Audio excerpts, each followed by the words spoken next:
Well, good Monday morning to everybody. Here we are on, what is it, December the 16th? Wow. Reading through Ephesians, all 6 chapters in one sitting. It is a lot to absorb and take in.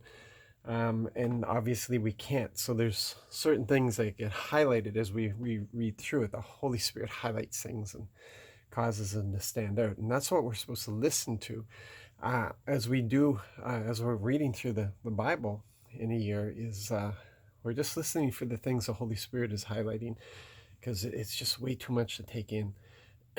And Ephesians is just a fabulous, absolute fabulous letter. And the first couple of chapters just really speaking about our spiritual life and what it looks like.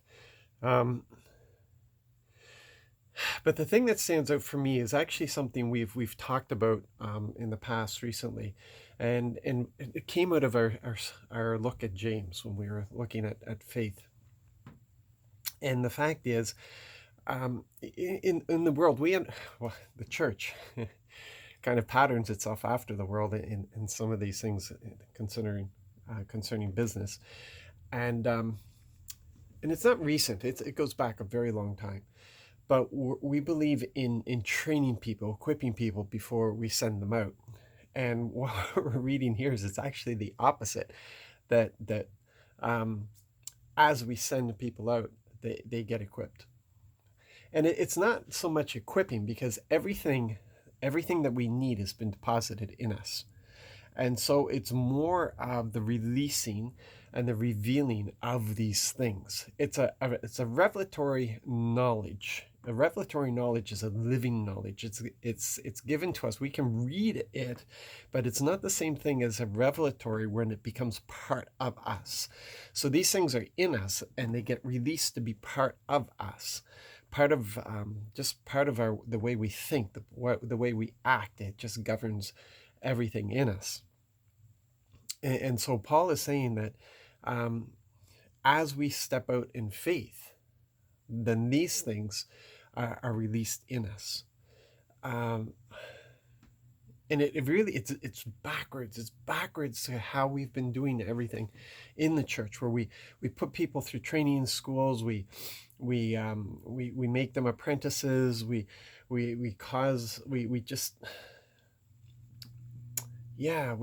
do the equipping, and we tell them that they're not qualified until they're equipped.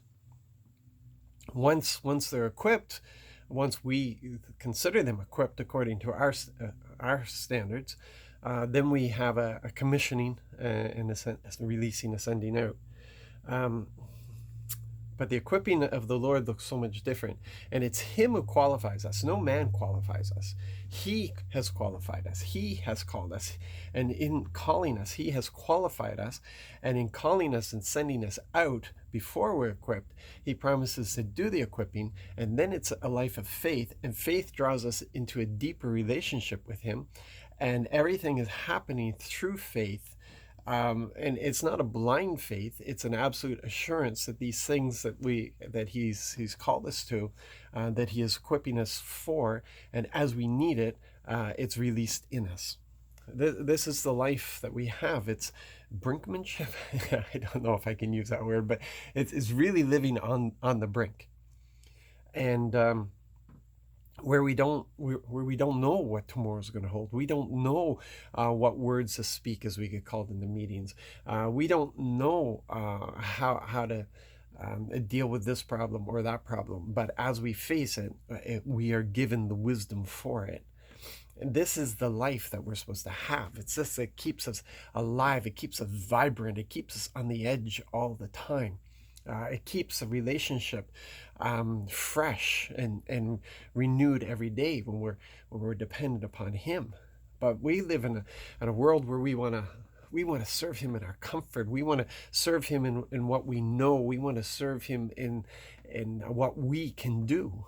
And that's not the way it works in the kingdom at all. Just look at Peter, who was called to the Jews. Peter, a fisherman, and a limited in his education, fishermen called to the Jews, and Paul, who's over the top trained in everything Jewish, is sent to the Gentiles.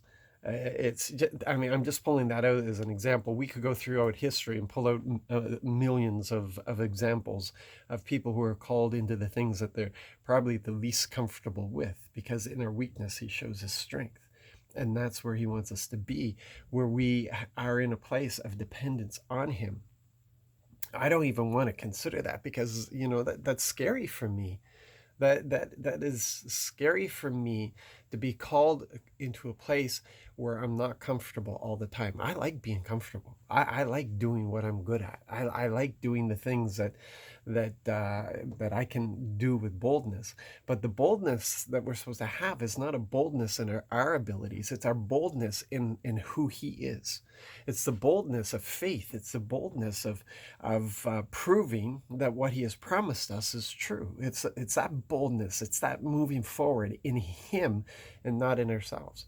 And that's an interesting place to get into. But if you really, really, really want to receive everything that you've been promised, that's what we have to do. That's where we need to be. Okay, guys, so be blessed, be engaged. Now that I've given that to you, try to move forward without thinking about that today. You can't, because that is now yours. That's now been given to you. And just be blessed today. Be blessed. Move forward and be engaged. God bless.